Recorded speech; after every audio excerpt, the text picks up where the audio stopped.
Duplo Expresso. Olá, tudo bom? Esse é o Drops do Duplo Expresso de 24 de outubro de 2018. Uma quarta-feira que começamos com a participação do Samuel Gomes, nosso advogado que fala de assuntos institucionais e que trouxe hoje para um debate o secretário executivo da Fundação Nacional Leonel de Moura Brizola e presidente do PDT no Paraná, André Menegotto. Ele fez um apanhado muito interessante sobre o significado da legenda Leonel Brizola, não é mesmo, Rômulus?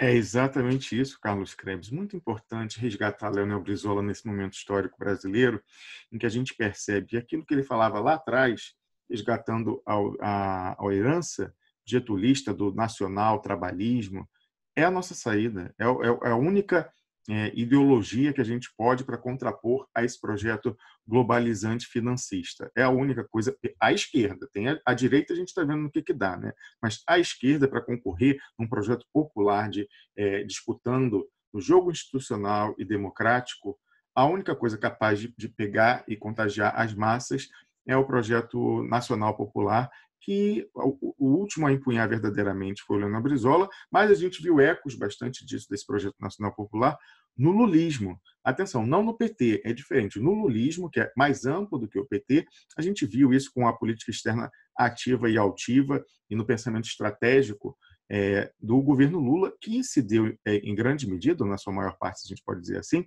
a figura do presidente Lula, claro, toda a ascendência que ele tinha internacional, respeitabilidade, e ele próprio, que é uma pessoa altiva, né, não é sabujo de ninguém, mas fora isso, ele pôde contar com quadros extra-PT. Pelo menos naquela altura era o extra-PT. Hoje os dois são filiados ao partido, mas não eram, que era o embaixador Samuel Peru Guimarães e o chanceler Celso Amorim. Então essas pessoas deram essa visão estratégica, esse caráter estratégico ao governo e às suas relações internacionais, defendendo a pátria, que era algo que o PT, pela sua origem ali de esquerda, muitas pessoas ligadas ao marxismo, tem uma certa alergia ao nacionalismo, aquela questão do internacionalismo marxista. Então, essa herança, o Brizola não, o Brizola sempre, eu sempre falo aqui, quando tinha os programas de televisão dele, começavam sempre com o fundo da bandeira brasileira lá tremulando ao vento. Então, ele nunca abdicou dos símbolos e dos signos da nacionalidade. Ele, inclusive, mantinha relações muito boas, apesar de ter sido perseguido na ditadura militar, tinha relações muito boas com membros das Forças Armadas, inclusive parentes contra parentes lá, até por isso se aventou a hipótese de uma rebelião no Sul em 64, porque o pessoal ali do Exército lá embaixo estava todo com Brizola, e o Brizola, quando era governador do Rio de Janeiro, a Marinha do Brasil, que tem lá o Distrito Naval maior no Rio de Janeiro, era toda brizolista, então ele sempre teve a defesa que ele fazia da soberania nacional, falava muito a essas forças, a esses quadros nacionalistas das Forças Armadas, que hoje estão calados, mas tem gente ainda lá, quero crer, principalmente na Marinha, temos o Almirante Otto, um herói da nacionalidade dos tempos modernos, pois então, é da Marinha do Brasil. A gente não pode alienar as Forças Armadas do poder. Foi mais do que nunca importante resgatar o legado do Leonel Brizola, que mais do que nunca se tornou atual. Então, essa conversa foi muito boa, gostei muito de ouvi-los. Certamente vamos convidar de novo André Menegotto para conversar com a gente aqui. Foi ótima a sugestão do Samuel, que também veio conversar com a gente, como faz todas as quarta-feiras. E quem também vem todas as quartas-feiras, Carlos Krebs, a nossa querida comentarista de infraestrutura, Patrícia Vauquier, ela que é arquiteta, engenheira e administradora de empresas, ultra graduada, e hoje mostrou o outro grau que ela tem, esse eu acho que é o que ela tem mais apreço, que é o grau de mãe dedicada. A gente teve um cameo appearance, né, como fala assim, mas uma aparição sem créditos de Tiago, filhão dela, ele que é o mais lulista dos francesinhos, né? Ele canta um olê, olê, olá, lula, lula, com sotaque francês, que só ele sabe fazer, muito charmoso. Fez umas aparições aí no programa, porque está nas férias escolares, a Patrícia Vauquier tirou dias de férias aí para ficar com o filhão, mas mesmo assim ela sacrificou, aliás, quem sacrificou foi o Tiago, né? O filhão dela, sacrificou umas horinhas aí para a Patrícia Vauquier ficar com a gente abusou, além do comentário dela, a gente segurou ela até o fim do programa, conversando com ela. Ela veio falando da questão uma sociologia dos ricos. O sociólogo, né, em geral, estuda muito os pobres, e é interessante, a gente precisa aprender havia a sociologia dos ricos para justamente tentar, como eles são os nossos adversários políticos, a gente tem que estudá-los, né? Isso aí me lembra, Carlos, que é Sun Tzu, aquela história, né? Que você tem que, se você conhece a si e não conhece o inimigo, para cada batalha que você ganhar, você vai perder uma. Agora, se você não conhece nem a si, nem ao inimigo, você vai perder todas as batalhas. E se você conhece a si bem e conhece o inimigo, você não tem que temer nenhuma batalha, porque você vai ganhar todas. Então, essa sociologia dos ricos é fundamental a gente conhecer, né, Carlos Krebs? Exato, e também me lembrou muito a sociologia de um príncipe brasileiro que tem residência franqueada em Paris, um sociólogo, e que se adaptaria certamente a essa teoria dos ricos aí.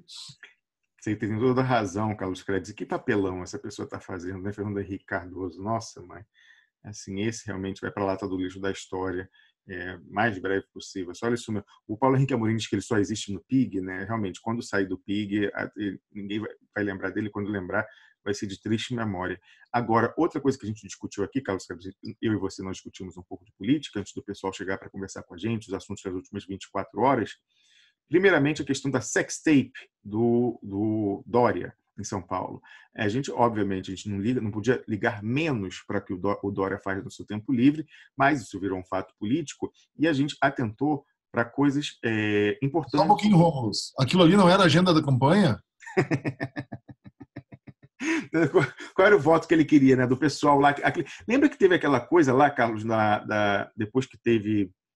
Foi na prisão do Lula que aquele cafetão botou as meninas para comemorar? Acho que foi, né, na prisão do Lula. Pois é, então, só se fosse para ganhar o voto daquele pessoal que foi lá ficar vendo aquele otário lá.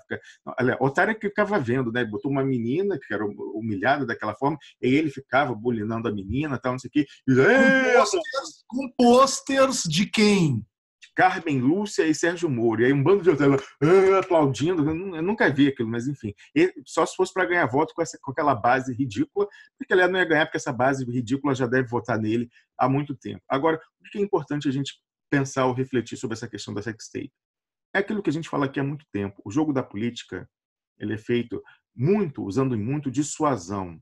Todo mundo tem dossiês recíprocos. Todo mundo, ninguém passa incólume pela política nacional. Chegar a uma posição de poder dessa, muito dificilmente vai chegar uma pessoa assim. Por exemplo, arrisco dizer que um da sua terra, Carlos Krebs, não se deve ter dossiê contra ele, que é o Olívio Dutra. O Olívio Dutra é uma pessoa seríssima, eu acho, né? Inclusive, nem desse ponto de vista moralista, a gente que não está fazendo nenhum juízo, mas como ele é uma pessoa católica e tradicional, muito religioso, inclusive acho que ele chegou a estudar para ser padre, coisa e tal, tem uma família, né, muito sólida, e foi sempre um homem sério na sua conduta pública, seria uma pessoa que eu acho que ninguém teria um dossiê. Agora, fora isso, tem essas chamadas honey trap, né, que fala em inglês, armadilha do mel. Os caras fazem de sacanagem mesmo. Isso aí foi uma armadilha para ele. Eu acredito que ele até tenha contratado essas garotas de programa, mas, de qualquer forma, o dono do prostíbulo, eu até aventei que será que é o Café Fotô, que é o prostíbulo mais VIP, mais exclusivo, mais gourmet, mais premium de São Paulo, digamos assim. O pessoal gosta desses negócios, né? De repente, imagina se esse Café Fotô, que é onde vão grandes empresários e também autoridades políticas, às vezes até visitantes de fora vão lá, porque são as meninas mais exclusivas, né, do Brasil. Imagina se eles têm lá um esquema de colocar uma câmera e fazer o que chama, em russo, a inteligência russa chama de compromat, que é ter esses vídeos constrangedores para chantagear. Então, todo mundo aí que está na política, ou seja por doação de campanha, ou por corrupção, ou alguma coisa, ou deslize, ou porque bate na mulher, ou porque é gay, lembra aí da Carmen Lúcia que a gente falava? Não é só a Carmen Lúcia, não, tem muito. Ou porque tem essas questões aí de estripulias sexuais. O pessoal, a gente está lidando uma guerra híbrida, Carlos Krebs, época de dossiês aí do Deep State americano, os interesses são fortíssimos da finança transnacional. Temos só embaixo da costa brasileira 10 trilhões de dólares em ouro negro. Então, esse pessoal está todo em dossiê. E isso explica muito, Carlos Krebs, por que o senhor Fernando Haddad e por que a Folha de São Paulo não publicaram até agora, e eu arrisco dizer que não vão publicar, o áudio do Jair Bolsonaro pedindo caixa 2 para o envio das mensagens do WhatsApp. Muito possivelmente os patrões lá de fora da finança falaram: ele já está eleito e nós queremos ter mais um instrumento de chantagem contra ele. Então vocês estão desautorizados, Folha de São Paulo e Fernando Haddad, a expor esse áudio. Eu já falei aqui e repito de novo. O Ismael Moraes, blogueiro paranaense, independentemente da gente, também soube da existência desse áudio, que o PT tem o áudio, e falou, eles estão vendo a hora de soltar. Eles não vão soltar esse áudio. Sabe por quê? Porque o Fernando Haddad recebeu o comando do pessoal da Finança para ficar quieto e deixar o Bolsonaro ganhar, porque ele já tem agora uma arma contra ele. E se ele publicasse esse áudio, ele não teria condições de chegar no domingo à noite e reconhecer a derrota da maneira civilizada dele.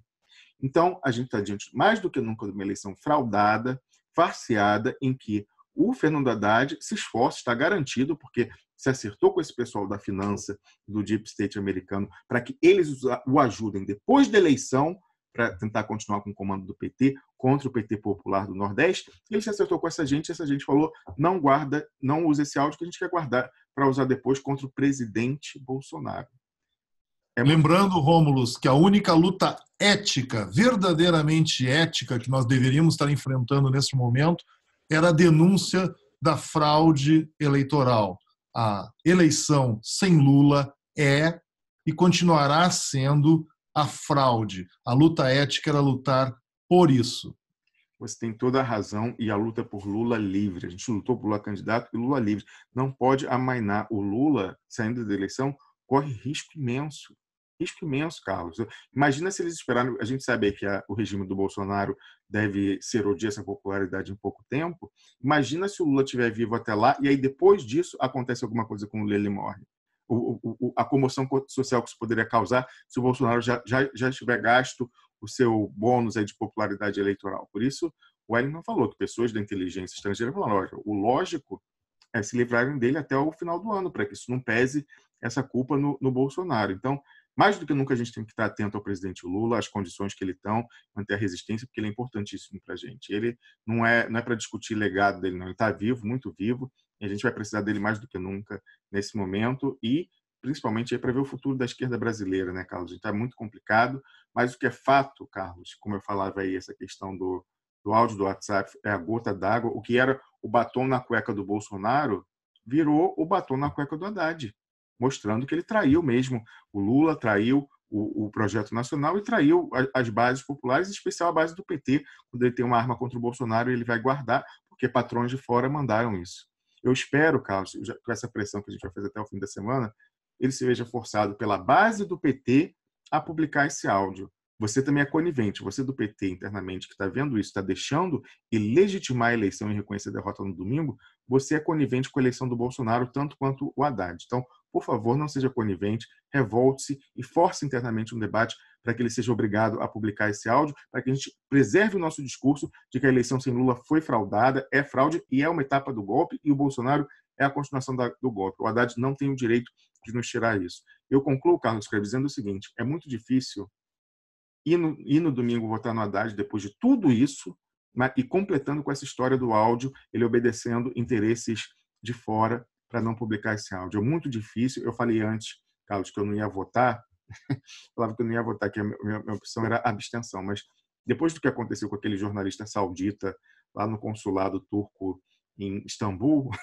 eu disse assim, bom, é melhor eu ir lá num dia que tem muita gente, vai estar todo mundo indo votar no consulado em Zurique, do que aparecer e agendar um dia para ir lá sozinho e, de repente, sair desmembrado, como aconteceu com o jornalista. Então, eu vou lá no domingo. Agora, é certo que eu não vou votar no Bolsonaro. Agora, se eu vou apertar 13 e ajudar o Haddad a tentar ganhar uma sobrevida, o PT jurídico a ganhar uma sobrevida frente à mudança da gravidade do PT, do centro de gravidade para o Nordeste, se eu vou apertar branco, se eu vou apertar um número qualquer, de repente... não sei, o 12, não do Ciro Gomes, mas o 12 do Brizola, não sei se eu vou fazer isso ou não, eu não decidi ainda, eu acho que só vou decidir no final. De repente, quem sabe, Carlos Credes, o Haddad me surpreende e publica o áudio. Aí pode ser. Se ele aliás, eu prometo aqui publicamente, se o Haddad publicar o áudio, eu juro que eu voto no PT e vou pedir voto no PT no 13 até o último dia, porque eu quero que ele, no domingo, diga que não reconhece o resultado. Se ele publicar esse áudio, é sinal que ele não vai reconhecer, eu vou pedir voto aqui, vou virar o maior cabo eleitoral do Fernando Haddad. Combinado? É isso. Duplo Expresso volta amanhã, às 6 da manhã. Até lá. Duplo Expresso.